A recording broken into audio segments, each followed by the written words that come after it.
In the swamp, trumping all day long. Saturday nights in Death Valley, that tiger strong. So we Razorbacks, crowd calling the hogs. Blue Ridge battle Wildcats, bringing the dogs. Show me Miss Zoe, black and gold fight. Boomer Sooner running on a Saturday night. Hook 'em horns, burnt orange in the sun. 12th man standing, Aggies get it done. Saturday lights, y'all know the deal. SC pride, we keep it real from the swamp to the grove. Let that crowd roll. It's water cooler talk, we talk that score. Saturday lights, y'all know the deal. SC pride, we keep it real from the swamp to the grove. Let that crowd roll. It's water cooler talk, we talk that score.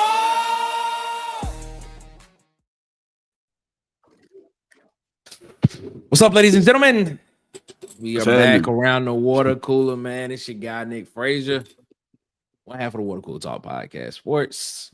I am here, man. I'm here. And the man that you can hear him and see him tonight, man, tell him who you are, my guy. Man, it's Marcus Fitzpatrick, man. Let's go. Let's get it, man. That's what I'm talking about, man. We appreciate y'all so much, man, for rocking with us here, as always. And, of course, we have our guy with us. Around the water cooler with us, everybody's favorite Auburn fan. It is Auburn Tez. Tez, how you feeling, my guy? Sure. Yes, sir. Feeling pretty good, man. Guys, cheer up, man. It's Wednesday.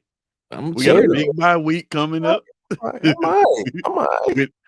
We know we're not gonna lose Saturday. Do we know that or not? Do we know that? Not this Saturday. Do we know that? Do we know that? Could we lose to the scout team? I don't know. Do we know that? I don't know. We probably could. We probably could lose this. The way the offense been looking, we probably could lose this weekend. Probably could. Just in that house, in that home on the bench. We could lose. I'm not confident, man. I'm not confident at all. We appreciate y'all, man, so much for rocking with us as always around the water cooler, man. Before we get into it, make sure that you follow us on Facebook at the Water Cooler Talk Podcast on Facebook, man. Of course, follow us on Instagram and TikTok at the Water Cooler Talk. Follow us on Twitter at CoolersPod23, man. At CoolersPod23, follow us on Twitter. And, of course, subscribe, like, share, and hit the notification bell button here on YouTube so you know when we post more videos and when we go live here on YouTube, man. We appreciate y'all so much for rocking with us, man. Let's take a look in the chat before we get into this conversation tonight, man. We want to see what it is. I had to look at it. I had to look at okay, all right. Shout out to Auburn Dad, man. Auburn Dad coming in, even though Auburn Dad said he has to take a break for his mental health and things and stuff like that. His mental, he doesn't want to go crazy during this week. But shout out to Auburn Dad for coming in and saying, War Eagle, let's go. We appreciate you, Auburn Dad, for rocking with us, man, as always. Tim said Auburn would have had a shorter average on the third down distance each of the last two games if they would have spiked the ball every first and second down. Boy, That's so Bruh, crazy. I saw That's that. That's a crazy. real stat too. it's a That's real it's stat. very, You know what? I got another stat for you. Let me read this stat for you because I found this stat to be very interesting. This is another stat that I have for you. Here are the expected points, and we're gonna get into this tonight because this kind of goes into what we're gonna talk about tonight. Because we're talking about the offense side. We talk about scheme versus reality. We talk about this offense side of the ball and why is Auburn having this offensive identity crisis. We're gonna talk about this tonight. Expected points lost to sacks from every SEC team versus the FBS opponents in 2025 so far. Mhm. I want y'all to take a guess. Where do y'all think Auburn ranks on this list? Number one. Number one. By So far. close. So close. You're so wrong. Well, you're not that wrong. Okay. You're not that wrong. You ain't that far off. Auburn ranks number 2. So let me see who's taking a lot of sacks this year. DJ Lagway? Is it Florida? Florida is number 5. You said in the whole. This is the SEC. This is the SEC offenses versus FBS opponents. The expected points, man. expected points lost to sacks taken. Points lost to sack. Who would be number one? I don't know, man. You No, got me on this one. Kentucky, maybe. I don't know. Oh, Sellers is a good guess. You're correct. That's a good guess. South Carolina's number 1. Yeah. South Carolina's number 1. Yeah, I had to think about it. 29 point, Marcus. 29.9 I had to think about it, bro. 29.9 points is the expected points lost to sacks that South Carolina lost. Right behind them in number 2, Auburn. 27.5 points of 27.5 expected points. If we're being real, that's kind of like the 2 biggest disappointments coming off this offseason, though. If we really being real, like South Carolina ain't live up to expectation, and we kind of like expectation. I would say the media expectation. I says you were right. You were spot on. You were spot on. I give you that. But like the media expectation for South Carolina, the media was very high on South Carolina. I was wrong on Auburn. No, I was as well. I was dead wrong about Auburn Tigers. Yeah, we was wrong about Auburn. What's going on, Mike, man? War Eagle to you, Mike. Hope you're feeling good. Mike said somebody needs to come up with a line dance for our opening. That'll be dope. If somebody can do it and record it, hey, that's what's up. Put it on the show. The Huggy Beard himself, the legend of Sweet Sugar Bear Williams, the Rooster Mac is in the chat. What's going on, man? Hope you're feeling good. Tim said, "Come on, man. Not the line dances in Walmart now. Come on, man. They line dancing in Walmarts now. Oh man, that's crazy." JT in the chat. What's up, JT? Hope you feeling all right, my guy, man. Welcome around, JT Duncan Taylor. My boy had what a quarter today at, my boy. He said, "Why does Hugh Freeze still have a job?" Huggy asking the same question. Huggy been asking the same question since Monday. That's what he's been on. Tim said, "Man, got a nice D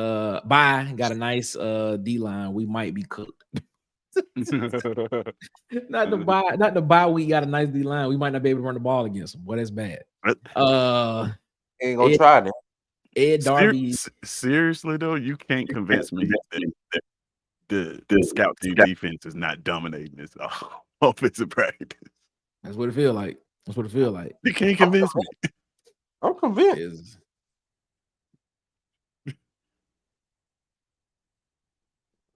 Ed Darby said, "Man, hearing Hugh Freeze say in the teleconference need to run the ball, even if it's 2 to 3 yards, makes me wonder about Hugh Freeze. 2nd and 8 better than 2nd and 15. Simple.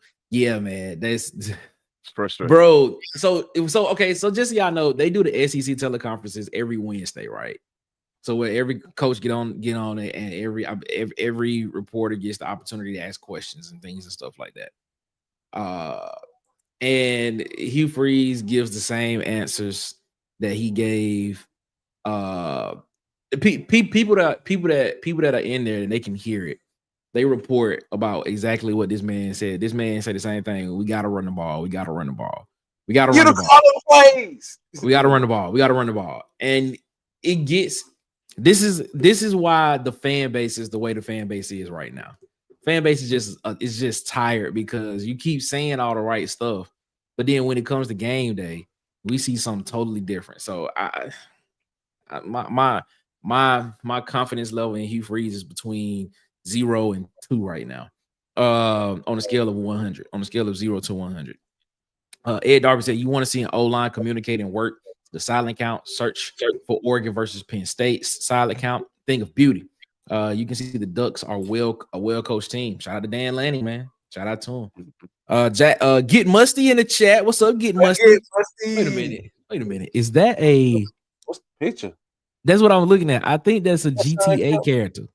I think that's a Grand Theft Auto character. That's crazy.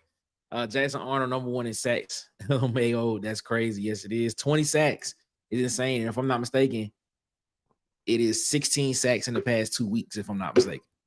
Yeah, wow. It is. Wow. That's pitiful. Man. Ed, I saw that earlier today. As a left tackle, I was proud. Or as a LT, I'm pretty sure that means left tackle, he was proud. Rightly, bro, I've been asking the question about asking this question since about 12 minutes after he was hired. Bro, who you telling, man? Shout out to Marcus' number 1 fan, Robert Smith. He said, evening, Nick. Marcus in the room. That's Tez. What's going on? How you feeling, man? What's up? Tim said, man, Ed, Coach Hugh Freeze frustrates me so much saying stuff like that. I want to throw something. We all want to, bro. We all want to. Robert Smith says, man, never thought we would be here this season with the worst offense in the damn country. And everyone saying, here we go again. You know what? Part of the reason why I was so high on Auburn in the offseason, it wasn't because of Hugh Freeze. Wasn't because of Hugh Freeze at all. It was literally because of the fact that what Hugh Freeze was telling us in the offseason about going out, getting talent. And basically, you saw him do a good job in the recruiting side of going out, getting the talent and getting the talent in spots to where you thought with the way that he called plays, the offense would thrive. You go out and go get another receiver. You go out and go get big body receivers and things and stuff like that. And so far, man, it's still not clicking. It just looks bad, bro. It looks bad. And I was never like the biggest Hugh Freeze, like, oh my God, he's gonna come and save it just because he got these guys. I just thought it was gonna be talent, but now I'm lost for words, man. We're gonna get into it in a minute, man. JT said, first of all, was it not Peyton Thorne the problem? Well, we're seeing that now that what we were saying about Peyton Thorne probably was not all him, which I had that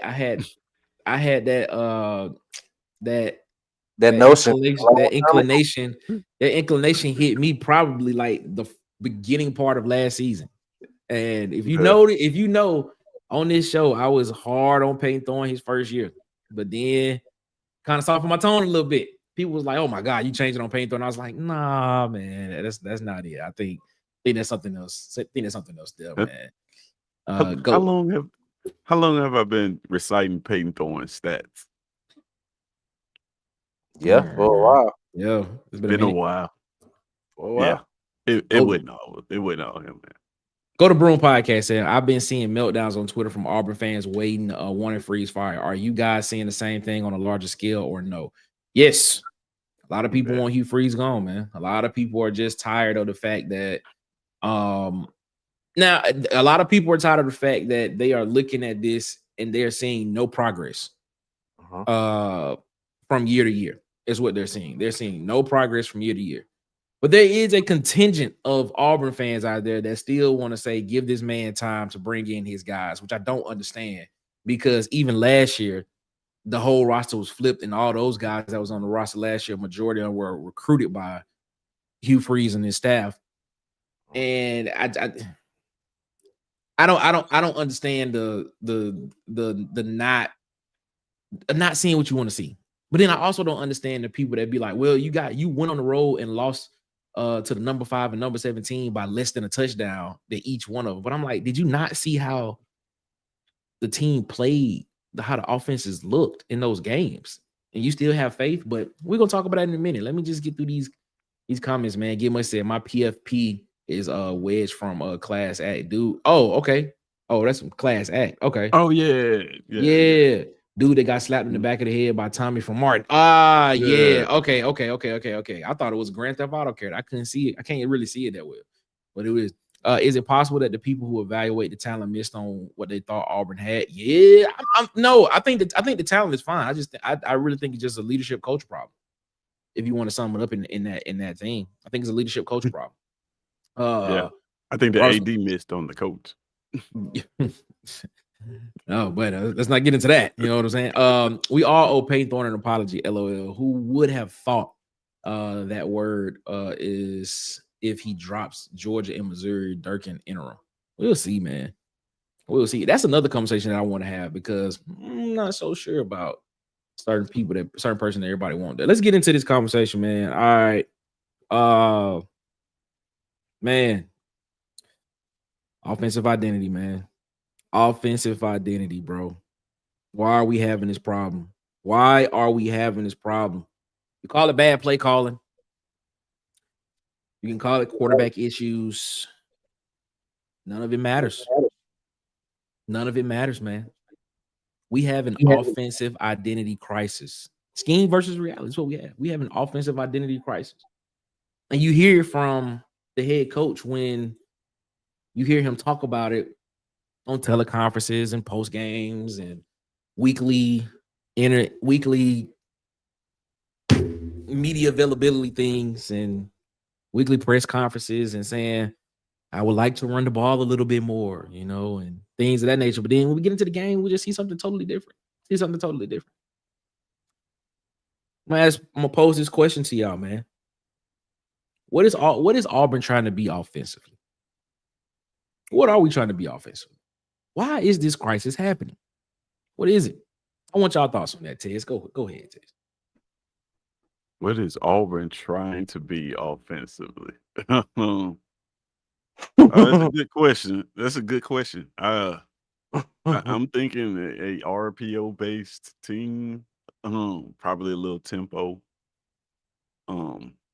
Why is this happening?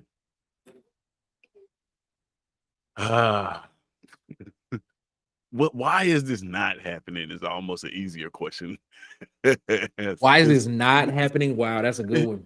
Yeah, it's because he's not a good coach. And we can just turn the show off. Turn the show off right there. But but why is this happening? I think what's happening is the equivalent of a health teacher becoming a sports coach. Wow. Wow, Tess. Wow. And if there are any health teachers out there, I don't mean to slight this, but like what I'm about to say is like sometimes people get coaching jobs and they may know the game of football. Like I think I don't know so much about his scheme not being good. I think his scheme is decent. The scheme is a scheme. If you can block it up and execute it, it works. The scheme is only good as the plays you can execute anyway. But disagree with that. I disagree with that fundamentally, but go ahead. Okay. But I don't think he knows enough about the intricacies of football to be a true CEO of a team. Right. I think he knows about. I think he can find space on offense. I think he's got a philosophy that works when he has the talent.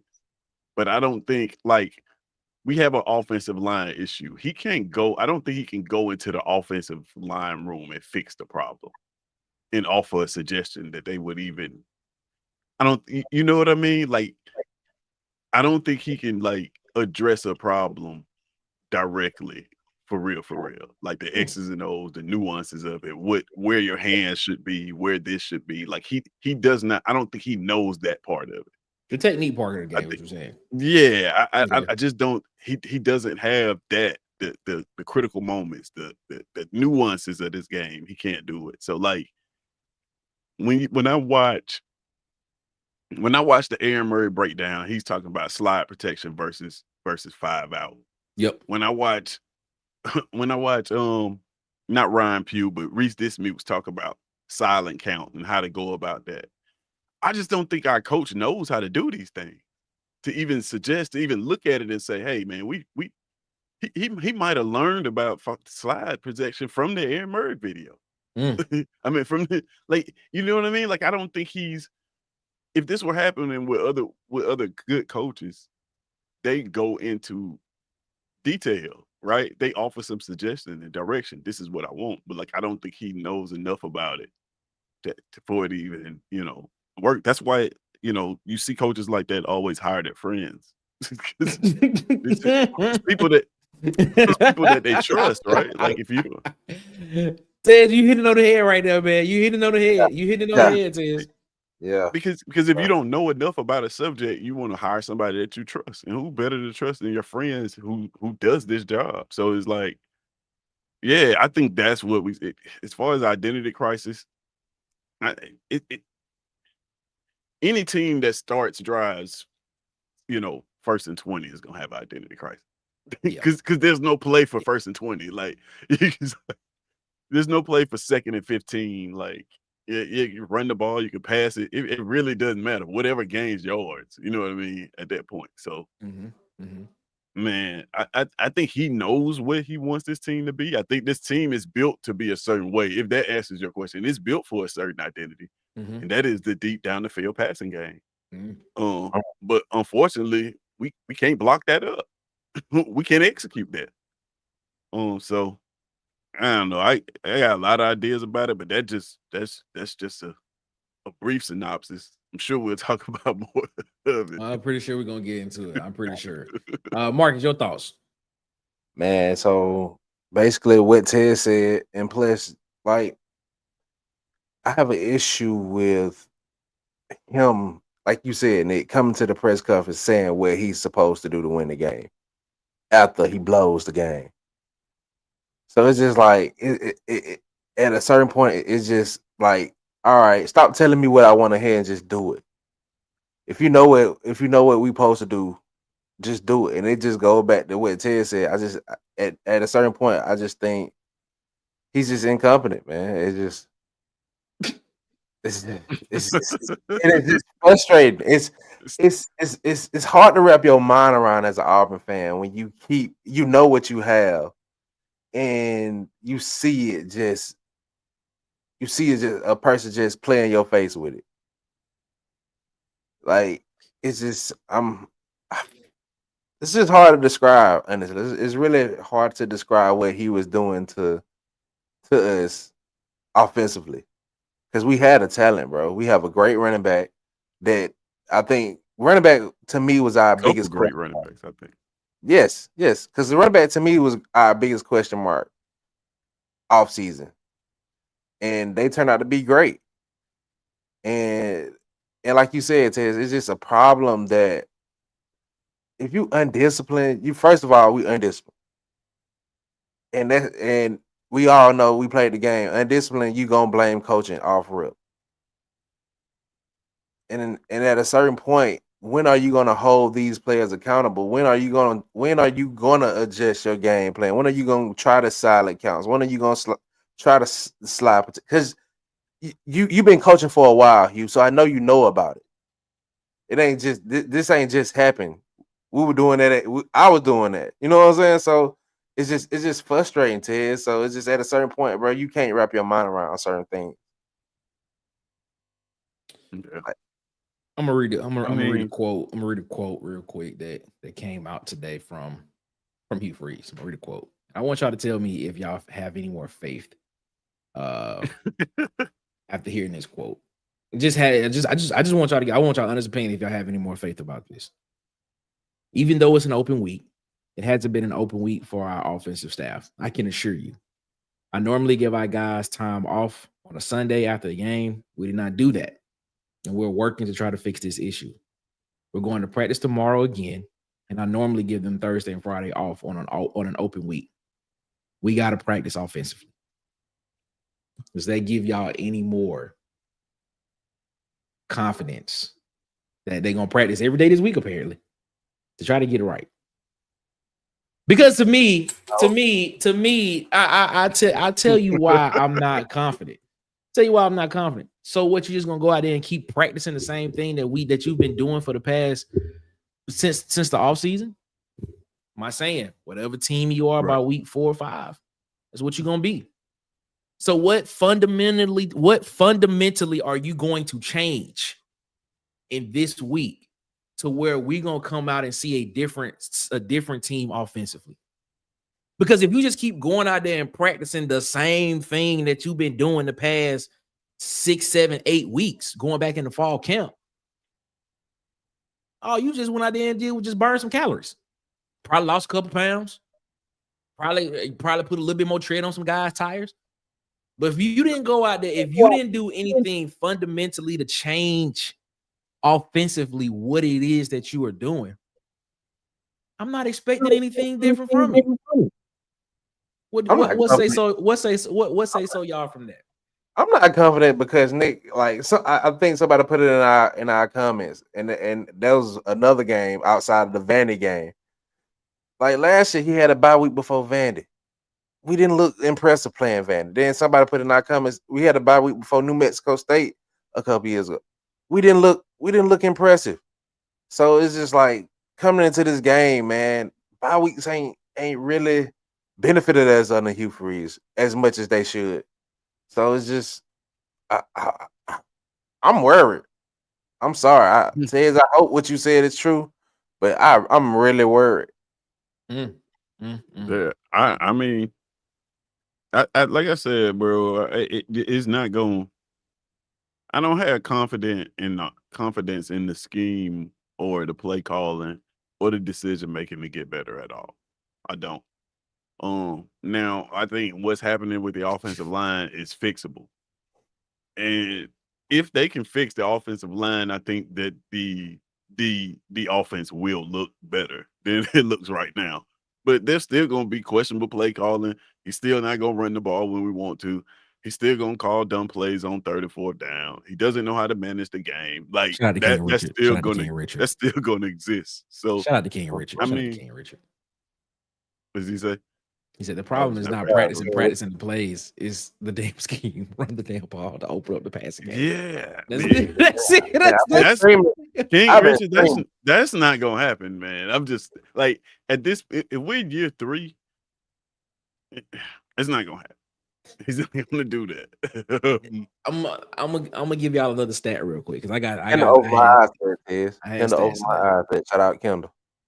I got another stat. I got another stat for y'all. Hugh Freeze's first year at Auburn started out 0-4 in SEC games. All right. Yeah. Ended the season 6-6. Lost in the bowl game, 6-7. Hugh Freeze second year at Auburn started out 0-4 in SEC games. End of the year 5-7. We actually lost the extra game. This year, we're 0-2 in the conference so far. Yes. We are trending towards another 0-4 start in the conference, which tells us if history is correct, we should get ready for another 5-6 win season. That's what it tells us. Buckle up, man. Yeah, man. I tell you, man.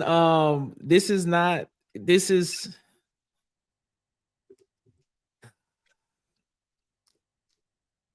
me just read some comments. Cody Jones is the last one that came in. I think everybody else was on the chat. Oklahoma fan. 7 sacks again. Jackson Arnold sucks. Y'all don't stand a chance. Now you see what Oklahoma's problem was last year, so get used to it. Okay. Sound like a Big 12 analogy. Just analysis. It is. I don't know, man. I don't know.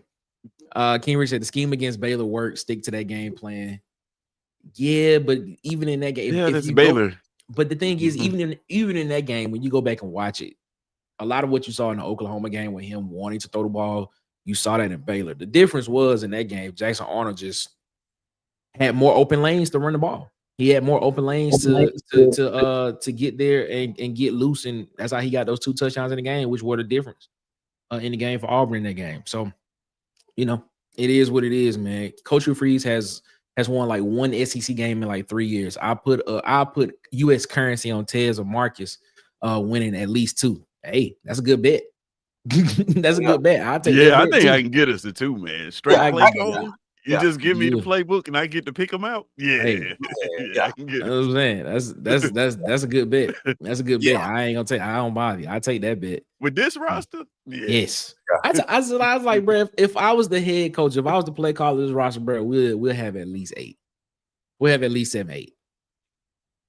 7, 8 off top. You know, I could just throw it to Cam Coleman 15 times a game and win 8 games. I'm telling you, man. I'm telling you. Ladies and gentlemen, entering the chat right now is our guy, the man himself. We call him 21. Can you do something for me? What's going on, Mr. Darby? We need to get an intro for when he pop in. We need to play the music. What's going on, Ed? What's up, man? Hey, y'all got me? You hear Yeah, me? we got you. What's up? What's up? What's happening? Hey, man, we talking about practice. Practice. We talking about practice. Not the game. Not the game. No, not the coaching. We talking about practice. That should be the new meme, man. Yeah, man. I mean, man, from a workplace organization standpoint, man, if you're gonna make any changes, you have to first it's the leadership that has to have, the meetings and stuff and what they're going to change. Yep. They got to get their stuff right before they start going on the field. Now, if they're going to continue moving forward with the stuff that we have, then this week, the only thing they should be practicing is the offensive line, the defensive line, and the linebackers. And the whole practice, we're just going to be working on twists, stunts, blitz. That's all we're going to work on all practice. And then on the other side of the field, the receivers are going to be working on how to run their routes and the depth. All practice. If you want to continue doing what you're doing, because that's what it's going to take. You wasted, like I said, the past couple of years not coaching and just throwing people on the field and expecting stuff to work. Yep. And now you behind the 8 ball. It's too late now for all this, setting all the discipline and stuff.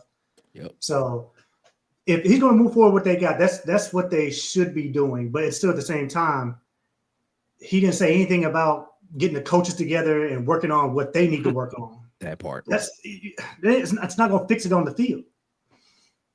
So, like I put in the chat, I just don't understand it. It's just like I get a new employee, halfway train them, throw them in there, and then let them cut them loose. With them, expect,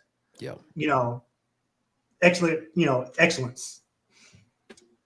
Yeah, like this stuff is not hard. I just don't think he want to coach, and he's tired, man. Like this. I agree. I agree. Like this offensive line stuff that Aaron Murray them showed. I mean, this stuff is not hard. It just takes time for you to sit down and teach it. And I believe what you guys talked about last week or earlier this week with our left tackle, he's still good. He's just there's no way that he lost all that. And when I watched that Aaron Murray review, I was like, yep, that's what it is right there, because everybody's following the same game plan. Put a nose tackle on the center, show pressure on one side, but you're bringing it from the other side, and it's going to cause them to shift that to the right. And then you got 2 people not blocking anybody instead of just picking up a man and blocking somebody. Yeah. So that's why I fundamentally being out coached. That's why I put in the chat the that Penn State Oregon clip with the offensive line on how they could communicating. That's how you got to be. But like you said, I don't know. Go ahead, Nick. No, but what I was saying was that's fundamental football, though. You know what I'm saying? When you was looking at when you talking about where pressure is coming from. One thing that I was taught, because I used to here is how I feel. Like I like defense. If I ever coached, I would probably be a defensive coordinator. And so the best way for me to understand defenses is to understand offenses. It's the best way. Because if you understand what an offense is trying to do, you can take away what they want to do primarily, and then potentially secondarily a contingent plan of what they want to do. And so basically it's the same thing. Like if I'm a quarterback, right? My eyes, and this is what I learned. If you are a quarterback, your eyes automatically should go to where the safeties are when you come out. Because the safeties will tell you a lot of things. The safeties will tell you the shell of the defense. The safeties will tell you where the defense is shaded to. So if the defense is shaded to your right and they showing pressure from your right, well, guess what? More than likely, the pressure is actually coming from your left, because what they're expecting you to do is slide protect to the right to counteract that. Or if you're a quarterback, what you can do is you can actually call a check to basically move a tight end or move a running back if you have a running back in your side to protect the side that you are slide protecting from.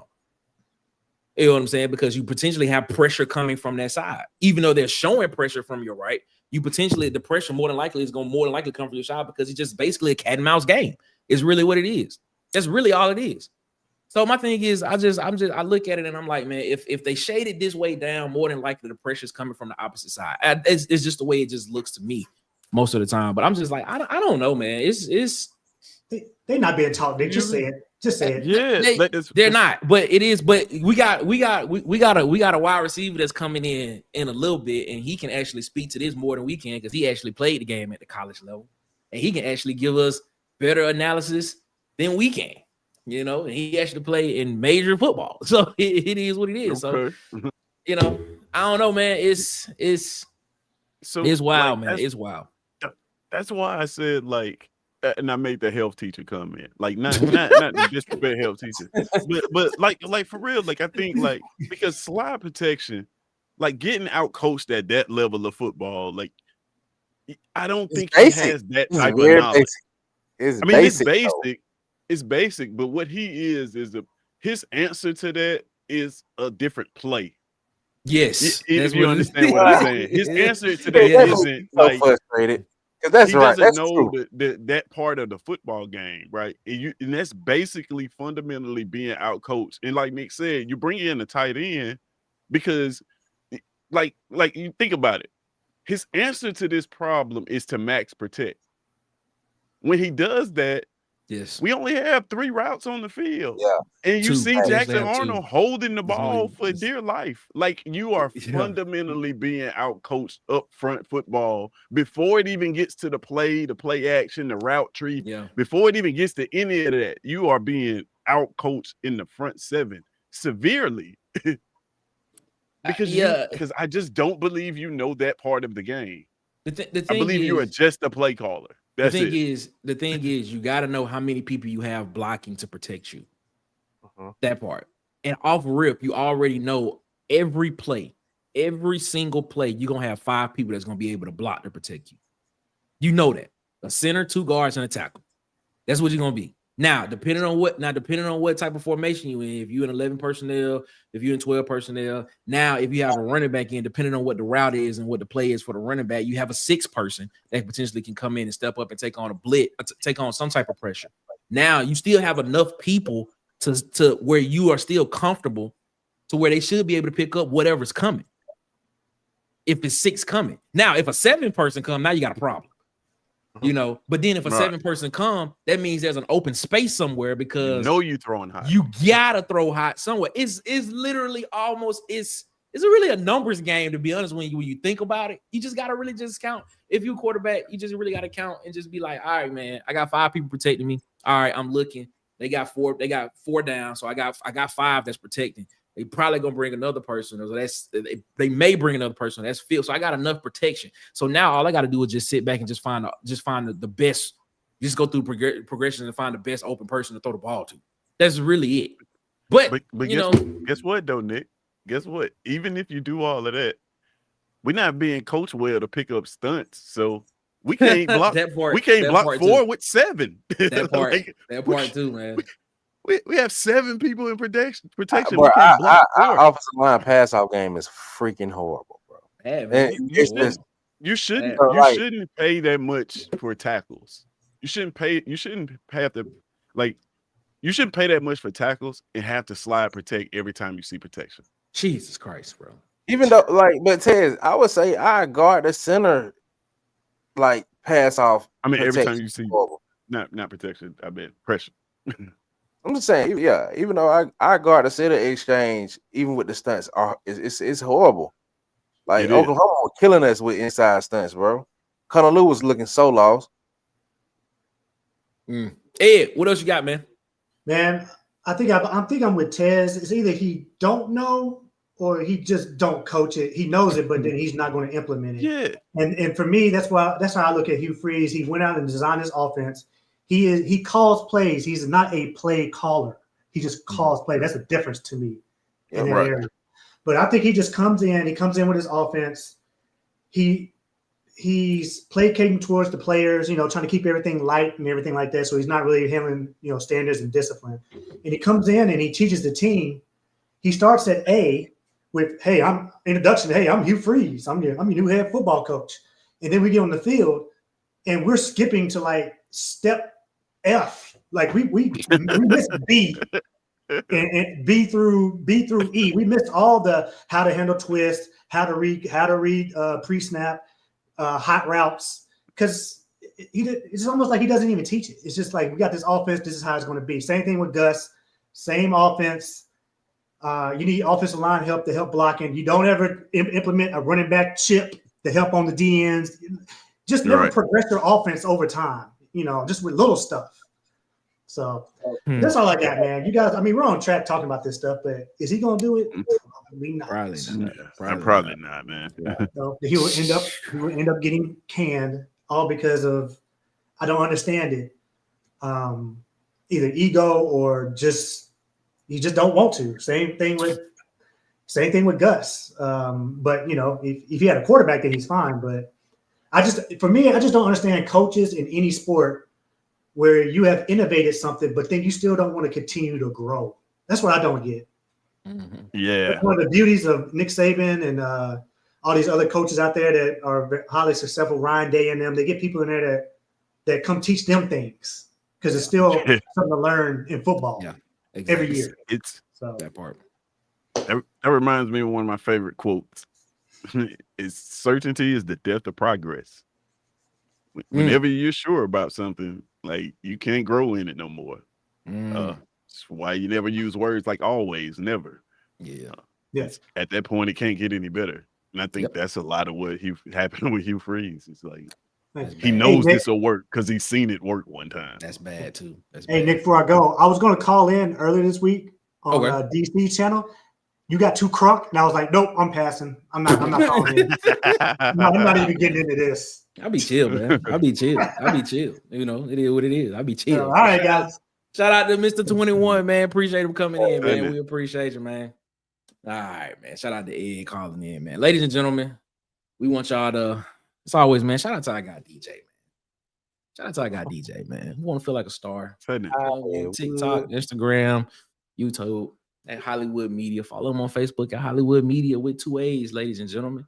We appreciate him so much, man, for continuing to rock with us as always and continuing to be a supporter of Water Cooler Talk Sports, man. We thank him. We thank him so much, man. We thank DJ for scoring touchdowns when we was in Little League. We thank DJ for having braids when he was in Little League, because you know what? The braids gave him power. I don't know why he cut them, but we appreciate him. I remember we won a game, and I remember we won a game, and I poured Gatorade on DJ's braids and messed him up. I think he had just freshly got them braided too. But it is what it is, man. Shout out to DJ. He had to leave and go to Auburn High School. He could have been our quarterback at BCW. But hey, I understand. I completely understand. Ladies and gentlemen, welcome to the show, our guy. Oh man, I got me crying. That was a great intro. How you feeling, DJ, man? What's going on? I'm feeling good. Story about the braids, by the way. So my mom took me to City Red, right? And this was like a school. It was like a school day. I'm like, why she want to take me get my hair cut in the morning before school? So I'm like, all right, I'm cool. I don't have to wake up as early. So I go to the barbershop. I sit in the chair. Red asked her, what you want to do, and she told him, just shake my afro or whatever. But behind my back, she said, cut it off. Right. So I'm sitting in the chair. He started cutting my hair, and I'm starting feeling like, oh, this too much. But I couldn't say nothing. So then I ended up going to school. I think it was 5th grade. So Marcus was in my class. I walk in, everybody like, oh, you cut it. But yeah, man, I was forcefully forced into that. But I never knew the story about it. Yeah, that was the story, man. She took me to school with a new haircut. So that was it. Shout out to the braids. How y'all fellas doing, man? Man, we doing all right, man. Trying to process through all this, man. DJ, how you feeling, man? What's your thoughts on this? I'm doing good, man. What you got? No, I was just waiting for you to go. I was like, was gonna ask you a question, man. I feel more for y'all because as you know, commentators of Auburn football, y'all actually got to sit here and watch it over and over and over. When me, I cut it off. Like you can ask my wife, like after like 3 minutes, I'm like, they not finna do this to me, and I just turn and then I try to come back. But y'all gotta like lock in and stay in tune to the game the whole time. So man, who you telling, bro? Who you telling? and DJ, That's funny. just from you played high school. I'm not college. You played high school football. You played Right. college football. You played the wide receiver position. Just from what you've seen so far, give us the reason why you feel like Auburn's offense is the way it is right now. I think like Mr. 21, that's who was just on what he just said. Mm-hmm. He just called plays. He's not a play caller. Mm-hmm. Like, and also you got to call plays that best suits your offense, right? Mm-hmm. So if you know you having a hard time pass protecting, why you keep passing the ball, you know, especially in situations that doesn't call for it on 1st and 10 or you know, their 4th and so on. Because like I was at like Ted, I was working a gig Saturday, so I missed most of the game. But I came in the 3rd quarter, and then I saw him run the ball a couple times, and I'm like, okay, well, I guess he's trying, but it's not succeeding. But then a stat popped up that said Cobb had 5 touches all game, and I just saw 2 of them. And it's like the end of the 3rd. So I'm like, wow. I said, I know he isn't. And sure enough, he did. So yeah, man, it's with him not calling plays based off of his personnel. And you know, just putting his team in a situation to be successful. Like me as a receiver, like, you know, moving Cam Coleman around can stress a defense tremendously. Like if you just line them up on one side of the field, you can put your best corner over there and just leave him there. But if you move him in the slot, okay, if he follow him in the slot, then the slot corner got to go outside, and it's more stressful guarding an outside receiver than a slot receiver, right? Or you may catch him in a situation where you move him, that corner's not able to follow him.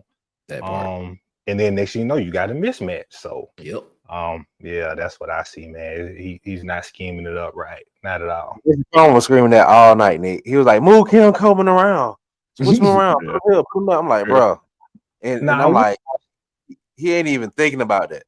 He died. I would also say this: like some things that are common to us may not be as, you know, doable on their level, because I played with some great players who couldn't consume as much, so you got to leave them here at X, because if you put them at Y, they mind blows and they're like, oh, I don't know what to do. So you just got to keep it simple for them. I doubt that's the case. What exactly are you saying? That's exactly I was just getting ready to ask you that question. I'm like, there are situations. You're right now. I'm not taking his side, but I'm just saying I've seen it before where, you know, learning a playbook isn't easy. I understand that. I understand that. So one person from one position to another, like sometimes it blows their mind. Now, I'm not saying that's the case. I'm just putting it out there. I doubt it's the case. But just by, you know, me seeing it before, I was like, oh man, like they want to give him the ball, but he got to stay where he at. So that's messed up. That's messed up. But nah, man, I doubt that's the case. But that's hilarious, though. That's hilarious. You know what that reminded me of? I don't know if y'all remember, but LeBron did an interview one time, and he was like, there are guys that can't run the same play on the opposite side of the floor, like when it's switched. You remember? He said, play. Yeah, exactly. So that's in the league. That's what I'm saying. That's in crazy. Like, bro, just do the same thing on the opposite side, but that's it. Just switch it. Man, all right. Yeah, okay. All right, DJ, man. We've been waiting on this. We got these packages last week. I'm ready to open this package. What is in this package, DJ? Okay. You will see after we do this one segment of your humble opinion, right? Okay. So we got Okay. Tez on the shirt. Look, Marcus brought his bag out. No. Hey, I took these boys. In fact, I told him I got to be on the show when you actually open this. So we're gonna get to it in 1 second. So in this segment of your humble opinion, we're gonna do King of the Hill wide receiver edition. Okay. Right. So All we're gonna compare some wide receivers to each other. And then let me preface, it may not be who is actually better, but it's just your humble opinion that I like this guy, I take him. He's one of my favorites, if that's what you want to call it. So we're gonna go King of the Hill. We're gonna see who makes it all the way to the top. So first two receivers we have are Terrell Zachary and Ryan Davis. Ooh, that's a good one. That's a good one. That's Terrell a really Zachary, good one. Yo, that's Ryan a really good one. That's a really Wow. good one. Who you take? Who you take? Terrell Zachary had that big pass. He had that big pass completion against Clemson. In that game when Auburn went down like 17-3. And he had that big touchdown pass to get Auburn back in that game. And also, I don't want you to think long. I just want to see what you feel like right off. We got a lot of names passes to go though. through. Ryan Davis. So, man, yeah, he caught a lot of passes. I'm gonna go Terrell Zachary. Who y'all going with? I'm gonna go with Terrell. It's good that we got three. Terrell. Yeah, I'm gonna take that. Okay, all right. So no. I'm gonna switch. I'm going Ryan Davis. Okay. Well, it's great that we have a panel of three. Yeah, we have a panel. We have a panel of three, so it's good that we got three. So whoever two sides with that person, that's who makes it up. So we're gonna rock it like that. So Zachary gets pushed up. So Terrell Zachary, Darvin Adams. Oh, I'm going Darvin Adams. I'm going Darvin Adams for a particular reason. I don't know if y'all noticed, but Darvin Adams was blind in one eye. No, I know that. Didn't know that. Legally blind in one eye. Wow, that's crazy. All right, so I know you got Velcro in his hand. That's astonishing. But okay, next we got Darvin Adams, Courtney Taylor. That's nice. I'm gonna stay with Darvin Adams. You stay with Darvin Adams. Yeah, I'm gonna stay with Adams. All right.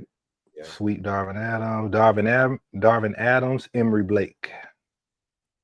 That's a good one. See, this is a good one because Emory Blake was probably the most technical wide receiver Auburn has ever had.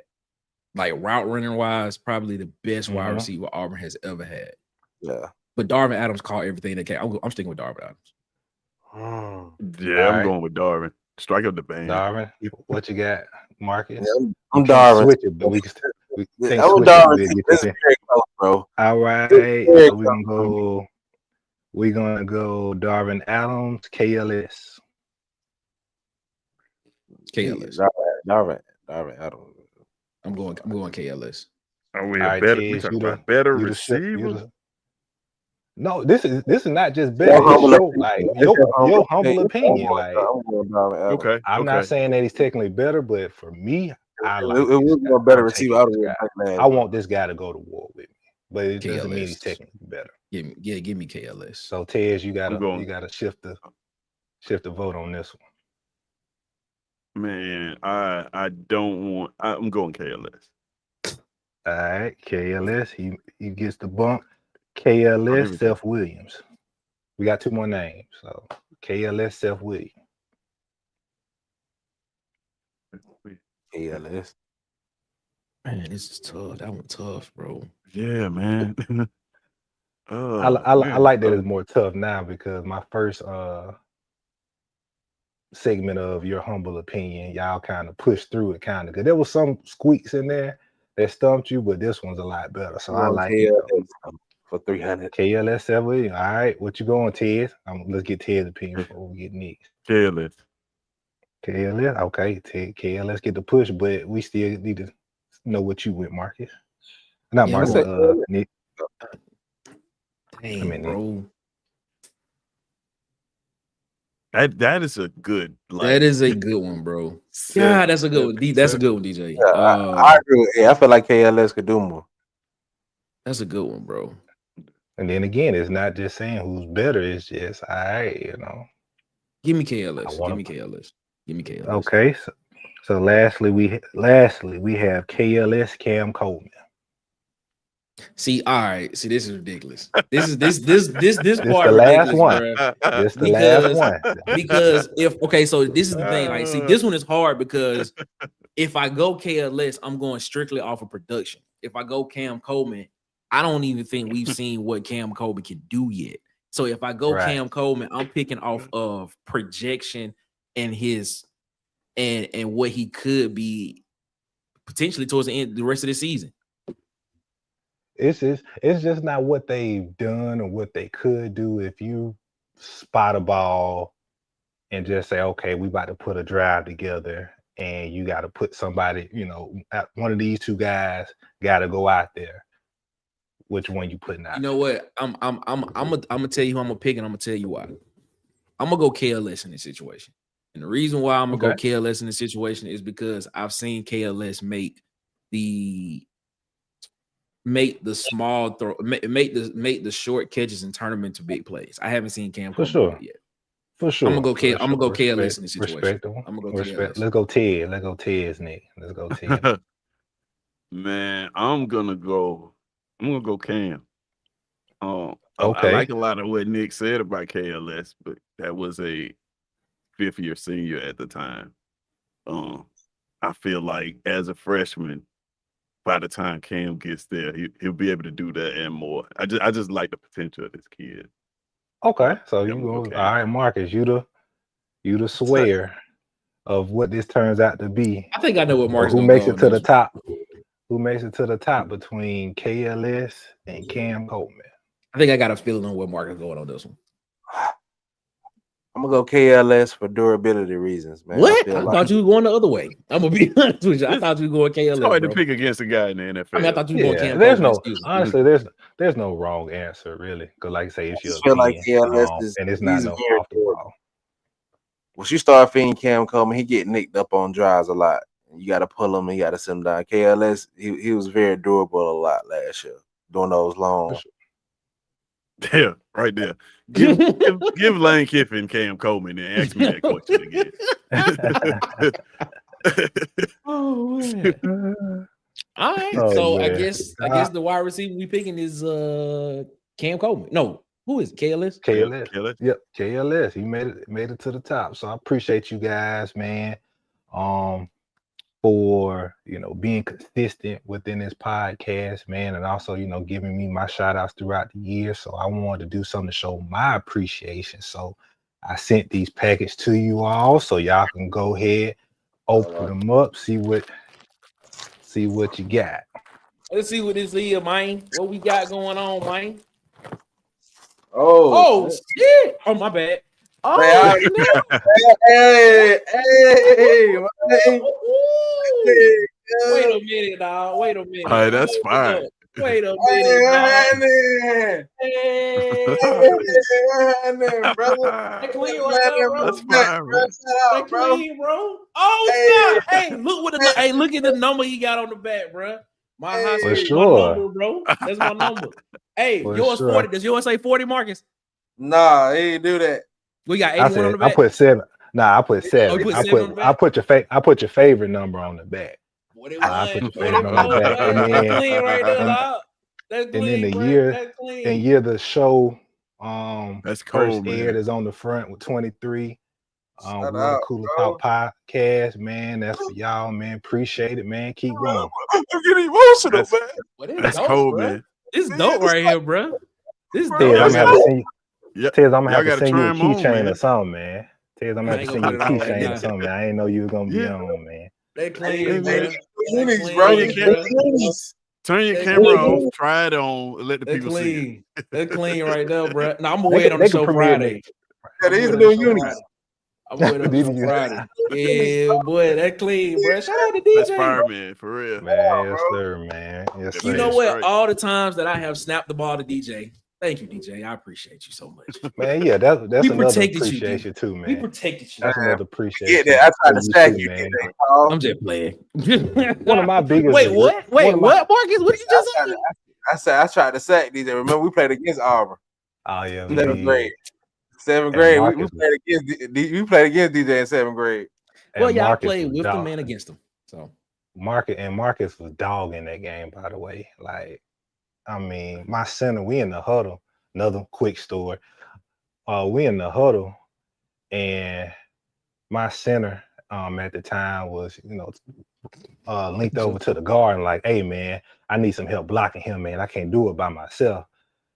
And I was like, who? And he said him. And I turned around because I'm at quarterback. I turned around and he pointed at Marcus. I said, look, y'all better figure it out because I ain't gonna be able to live this down. I said, y'all better figure it out because I know he's gonna be blowing up my phone soon as he get home to his cell phone. So man. But hey, you know me man, better Marcus than I know tried his myself. I sure was. He tried his best. He almost got me a couple times too. So. Man, you throw a touchdown pass, bro.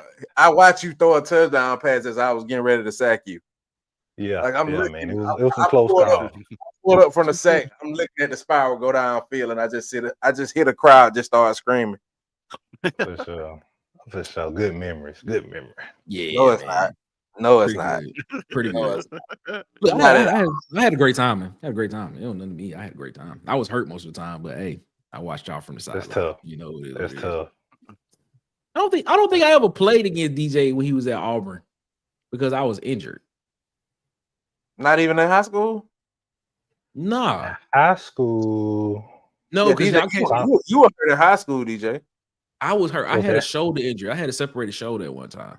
And I had a knee, but the knee was just lingering, but I had a separated shoulder my senior year. It had to been sophomore year because I was hurt junior year. Yeah, sophomore and year. then we didn't play senior year. Yeah. They had That's Jink, right. They had Jink, bro. When they came down there, they had That's Jink. right. Yeah. So it was our junior year. So yeah, our junior year, sophomore and junior year. So it had to be my sophomore year. Yeah, because I don't know. Y'all came to Auburn. Y'all came to Auburn, y'all sophomore.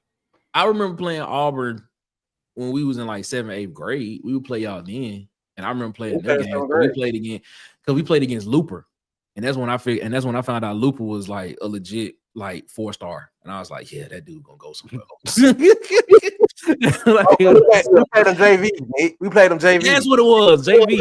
JV, 9th grade JV. That's what it was. I remember that. JV. And I was like, yeah. That's when he just moved to Auburn. Yeah, 9th grade. Yeah, I was like, if you don't know who Looper is, Coach Looper, his son. Or his son. He played. He was what a problem. That's when certified problem. When we played against him, I was like, yeah, why are we playing him? Like, why he over here? He needs to be over there with the varsity team, bro. Like, this dude. I was like, it don't make no sense. I was like, good God. Yeah, they sure enough pulled him up and he was returning punts as a freshman. Looper was a problem, bro, on JV. Looper was really good. Yeah, Looper was real good, bro. Shout out to Looper.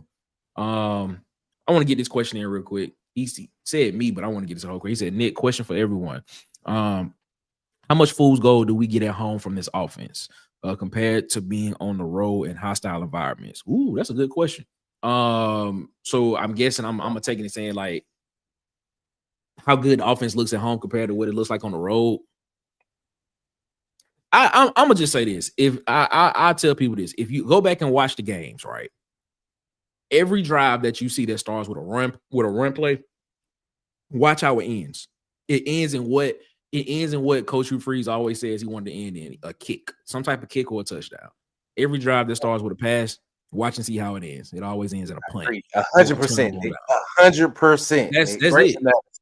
That's great it. analysis. Just watch every like I want y'all like this Georgia game.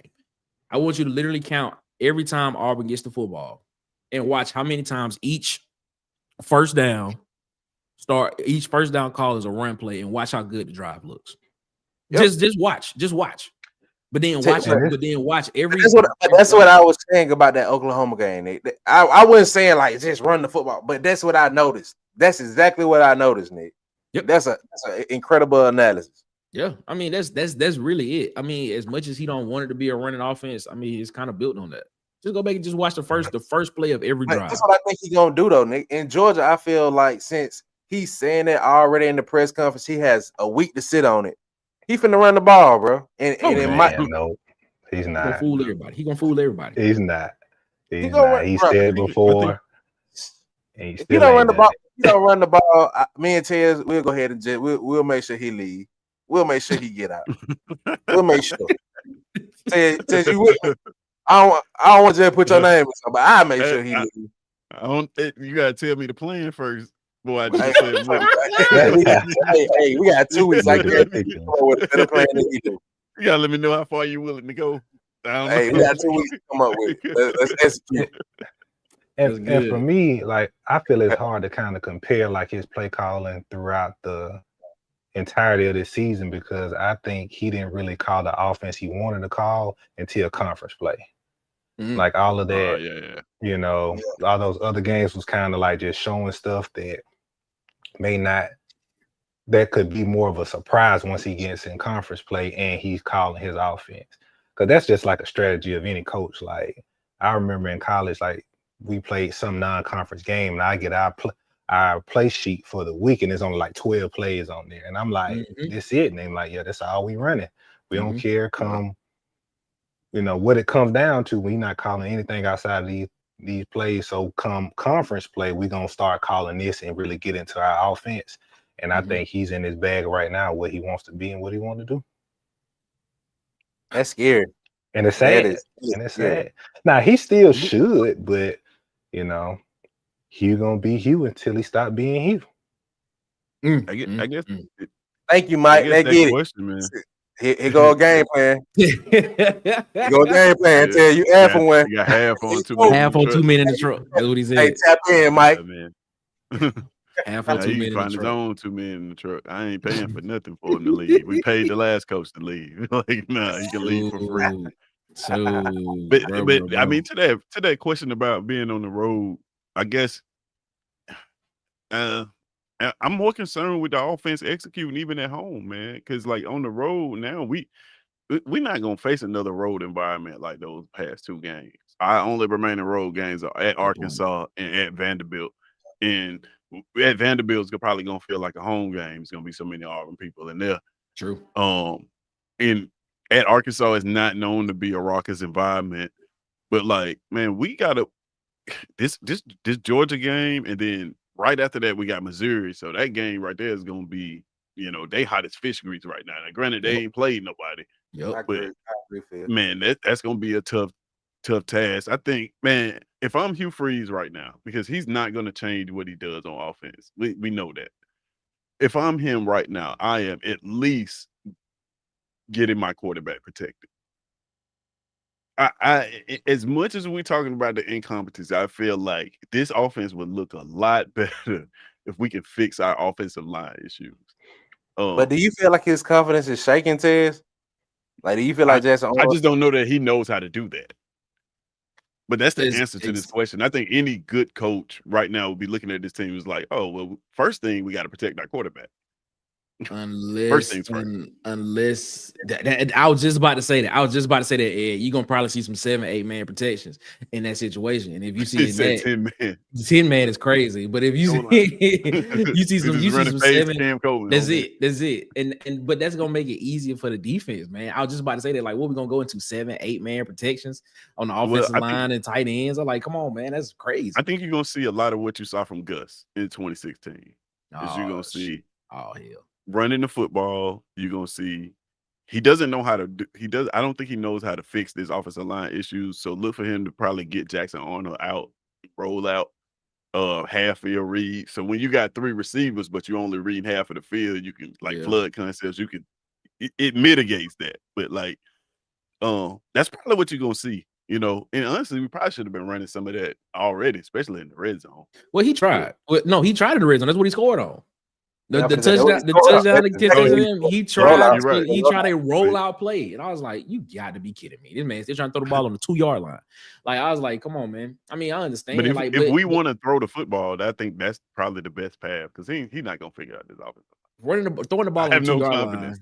Even if he 2-yard line tells you that you got a really strong run game, which is what we didn't show in that game. But it is what it is. Yeah. But even if he figured out the O-line at this point, I feel like Jackson, like, because you alluded to it in the group, Ted. I feel like his confidence is shot at this point. He ain't gonna trust them, even if he do fix the situation. So let's ask DJ. DJ, you play quarterback. Let's ask you that. In the situation where Jackson Arnold is coming from Oklahoma, patchwork offensive line, took a lot of hits, didn't really trust those guys. Coming into Auburn, highly touted offensive line, but still taking a lot of hits. 16 sacks in 2 weeks. Even if he fixes the offensive line, is there amount of PTSD that's going to exist for Jackson Arnold? For sure. There's a nick in his side that when he takes a step, he feels a sharp pain in this spot, and that does go away over time. Though I would say that does go away over time after you fix it, and then once you get I would say like 3 weeks down the road, it's like okay, and it's showing itself to be consistent. Then it's like okay, I trust these guys now, but that does take time. To get his confidence to where it needs to be, it's calling the game based off of your current situation, right? So not having him hold the ball, he's a runner, so runner that can build his confidence, picking up first downs and long runs on like certain call plays for him, and getting the ball out of his hands and getting the ball out of his hands quickly can come from quick game, but not just from quick game, but from play action. But in order to do play action, you got to run the ball. So at the end of the day, man, you got to call the right game plan, and even with quick game, you just not calling stop routes, as Marcus says all the time. Because when he called that stop route on 4th and 1, I said, oh no, he did it. Because but like Nick said, that's them his first down go to. That's his first down go to. If he gonna pass the ball on first down, it's gonna be a slant or a stop. And he called it on 4th and 1 with the game on the line, and you trying to score, and he called a stop route. And I'm like, man, that's bad business. But hey, hopeful, but I'm not putting my money on it. Man. Hey man, they got everybody believing in the fairy tale, bro. Cause my brother gonna call me daylight, man. I believe in what Ted said, man. I think we could beat. I said, you believe in what Ted said? Like, yeah, I think we could beat Georgia, man. I think the matchup against Georgia actually is in Auburn's is almost even. Like, I want people to understand why I say that is because I think you're gonna see them play us a lot like Oklahoma played us, and there's gonna be chances down the field. And we know that's what he wants to do anyway.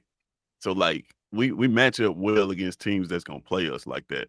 So I expect to see a good matchup in this game, which is scary because like I don't know, man. You get to a point with a coach where you almost don't even want him to win a big game. That part. So like just keep thinking it up, man, so we can get somebody else.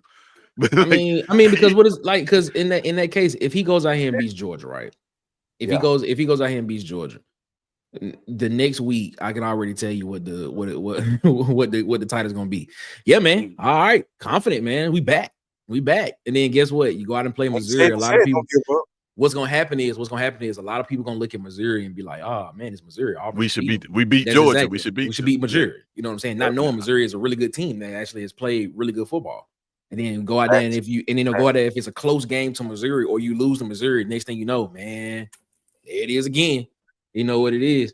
Instead of just being like, yeah, man, we weren't good. We still ain't good. That's what it is. I mean, but I don't know, man. I sit here and I just be like, I'm almost to the point with what Tez is. You almost kind of want him to be like, man, don't win, bro. Because if you don't win the game, guess what? It won't get our hopes up. And then I honestly feel like a lot of the way that fans feel is because of a lot of content that they get from shows like this, Locked On, War Report, all them type of shows and stuff like that. I feel like because I don't consider us media. I just consider us fans to just talk about the game. That's what I consider us. Right. A lot of people be like, "Oh, y'all media."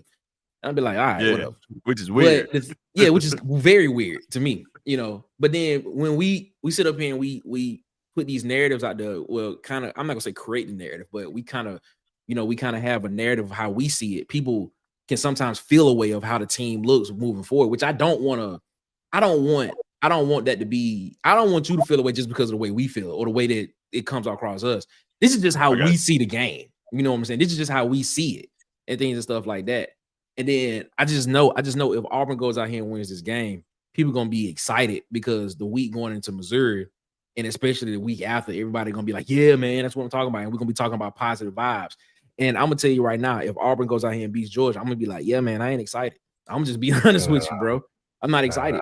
But you're gonna have other shows and other media, other national media guys gonna be like, oh, Auburn's back. It was just a bump in the road. I'm like, no, it's not. It's not. But the thing about it is, Nick, it's so crazy because he go what's gonna piss me off. Forget it. I just said what's gonna piss me off is he gonna go out against Georgia and he gonna run the football. Yeah. It's gonna be effective.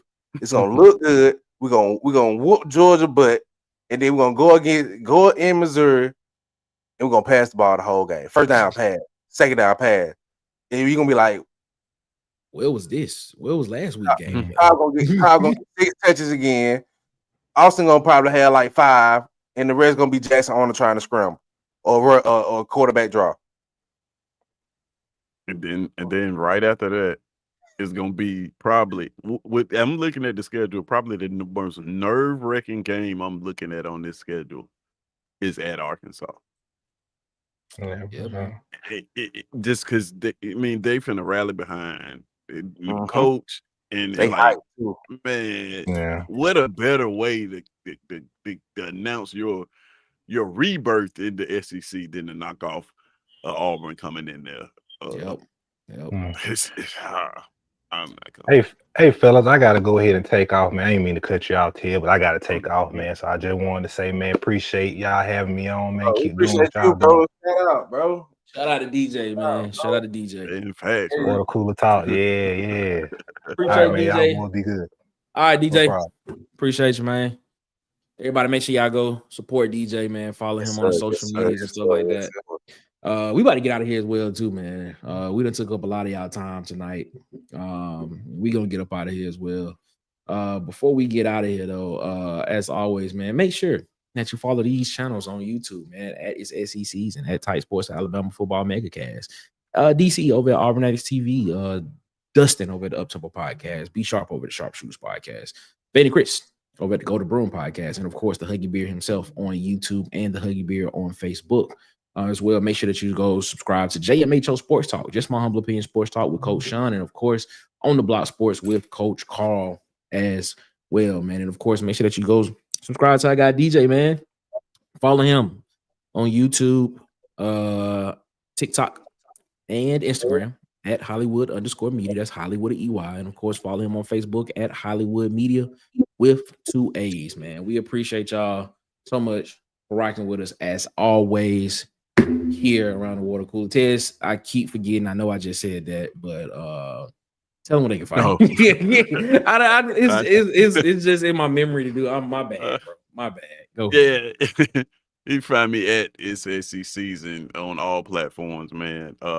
At the ranking show yesterday, it was a good one, man. Hey, got up today, looked at some rankings on Twitter, and once again, man, we tracking right along with what a lot of people thinking, man. I don't understand the love for Texas, but hey, that's a whole different topic. But yeah, man, man, check in with us, man, and give us a subscribe. Check out the content if you like the content, man. Got more stuff coming soon. Appreciate y'all. Yeah, man. Shout out to Tez, man. Shout out to Tez, man. Over there doing the Lord's work. We're giving out the most credible rankings. Most credible rankings they ever were. They always are there, the most credible rankings. Mr. Heaton. Okay. So it's funny, Mr. Heaton. I'm gonna say this right now because I don't know if you called in on the number or not, but the number is unavailable right now. Well, it's not unavailable, it still works. We're just not using the call-in number right now. So the way that we call in is we put a link in the chat and we have people, you can hit the link and call in. So Mr. Heaton, when I check that phone line, I see all of your messages and I can't respond to them because you call and leaving a message, leaving a voicemail. You got to call in on the link when we put the link into the chat now. So we appreciate you so much, Mr. Heaton. for always rocking with us as well, man. I just wanted to say that. Marcus, what you got to say to people before we get up out of here, man? Check in Friday, man. We coming right back. Speaking of Friday, the show Friday is going to be interesting. We are blind ranking SEC coaches resumes. That's what we're doing, because we've been having this very long debate in the chat about coaches and stuff. So I have picked at random coaches that have coached in the SEC, but we're going to blind rank their entire resumes. We got 10 coaches that we're going to blind rank. 10 coaches. Some of them have coached, some of them have not. Some of them are coaching now, some of them haven't coached. Some of them, it's gonna be good. We're gonna blind rank them. Then at the end of the show, we're gonna figure out who was ranked where. That's gonna be a really good show. I can't wait for this one. And things of that nature. We're gonna just consensusly pick everybody that's on there. Consensusly, we're gonna pick who's gonna go each where based on what their resume tells us. All right, that's what it is, man. So that's gonna be a really good show. So make sure you tune in for that. And then of course, we're gonna get our picks in for the week. We're gonna get our picks in for the week for the SEC, for some of the big SEC games that's coming up. I don't know, man. On paper, he probably won't be. Oh man, that's funny. Then we'll get our picks in for some of the game, for some of the key matchup games that's coming up this Saturday in the SEC. All right, man, let's get out of here, man. Before we do that, man, make sure that you follow us on Facebook at the Water Cooler Talk Podcast, man. Follow us on Instagram and TikTok at the Water Cooler Talk, man. I'm telling you, TikTok is doing numbers. As soon as I can figure out how to go live on TikTok while we doing the show, trust me, we will be live there as well. Follow us on Twitter at CoolestPod23, and of course, make sure you subscribe, like, share, hit the notification bell button here on YouTube so you know when we post more videos and when we go live. We're on our way to 800 subs, man. I don't know how far away we are. Last time I checked, I think we was like 10 people away from hitting 800. So help us out, man. We trying to grow, man. We trying to grow. Appreciate you, Huggy, man. Thank you so much, man, for saying that about us, man. We try to do our best every time we can when we come out. All right, we'll be back Wednesday. No, we'll be back we'll be back Friday. Yeah, Friday, 8 p.m. Eastern, 7 p.m. Central, man. We'll be back around the water cooler. We'll be chopping it up with you all, man. And until then, man, y'all have a good one. Better yet, y'all have a great one, man. Y'all be blessed, man. Make sure y'all give the man upstairs above his, because he deserves all the praise and all the glory. And until then, ladies and gentlemen, it is one love. Shout out to DJ for the jerseys. We appreciate it. I'm wearing it on the show Friday. So we'll see you then, man. Y'all be easy, man. We out. Boys and girls of all ages, you're tuned into the Water Cooler Talk Podcast, the biggest podcast in the world. Yeah. Thanks for checking out this episode of Water Cooler Talks with your hosts, Nick Frazier and Marcus Fitzpatrick. Make sure you like and subscribe on your favorite podcast platform so that you never miss an episode.